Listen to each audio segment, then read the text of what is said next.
Eu sou um apaixonado pela seleção brasileira porque, além da nossa história gloriosa em campo, eu sei que a gente está distante dela, mas a história não se apaga, ela tem um poder de união nacional como poucas coisas aqui no nosso país. Vou dar um exemplo aqui. Pega um ribeirinho que vive no extremo norte da Amazônia, lá isolado nos rincões da Amazônia, e pega um gaúcho ali do extremo sul, da fronteira.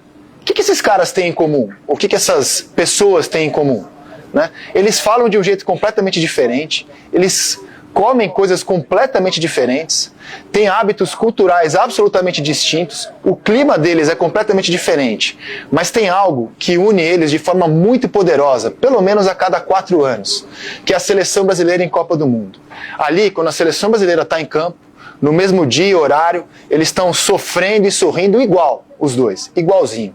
Então a seleção brasileira ela tem um poder de identidade nacional como nenhuma outra coisa aqui no nosso país tem. Nos anos 80, a camisa da seleção brasileira ela foi um símbolo de todo brasileiro decente que à época queria o fim do regime militar. Eram brasileiros de centro, de esquerda, de direita, era um movimento por democracia. E a camisa da seleção brasileira foi um dos símbolos da campanha das diretas já.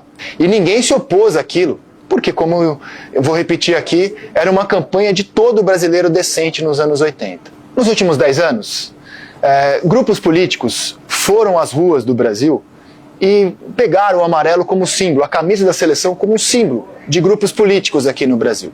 Você sabe o quanto o Brasil está dividido, polarizado, né? O quanto as eleições têm dividido famílias, dividido amigos, pessoas que deixaram de se falar e etc. E aí chega uma Copa do Mundo, você tem a chance de unir de novo muita gente em torno da seleção brasileira. E o que faz a fornecedora de material esportivo?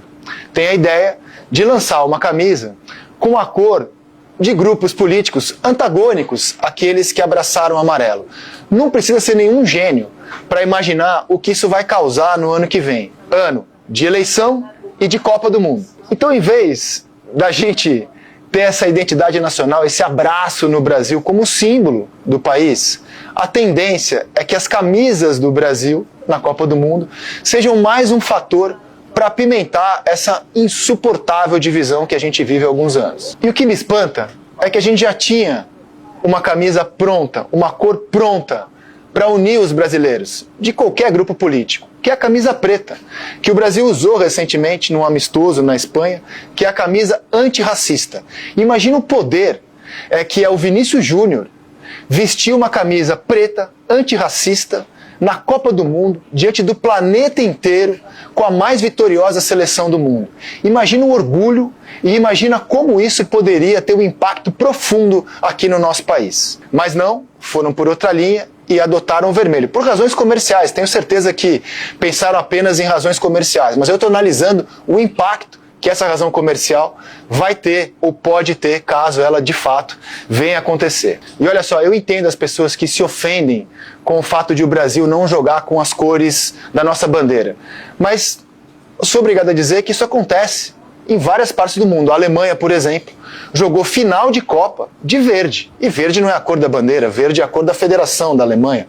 O Japão, ok, uma seleção muito menos tradicional, joga de azul. E azul não é a cor da bandeira deles. Então assim, acontece de você ter seleções que jogam com cores diferentes das cores da sua bandeira. Tem gente que se ofende, não gostaria de ver isso no Brasil, eu respeito, mas no meu caso eu acho que o preto não ofenderia ninguém. A gente tinha a ideia pronta e fomos para outro lado. Então eu proponho aqui esse exercício de imaginação.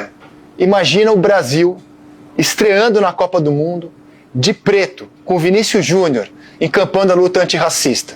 Pensa qual seria a reação aqui do nosso país, de norte a sul do Brasil, das pessoas decentes, que são a grande maioria aqui no Brasil. Agora corta para a seleção brasileira, jogando uma partida de amarelo e outra de vermelho. Imagina tudo isso, essa confusão toda num ano de eleição. Qual dos dois cenários você prefere?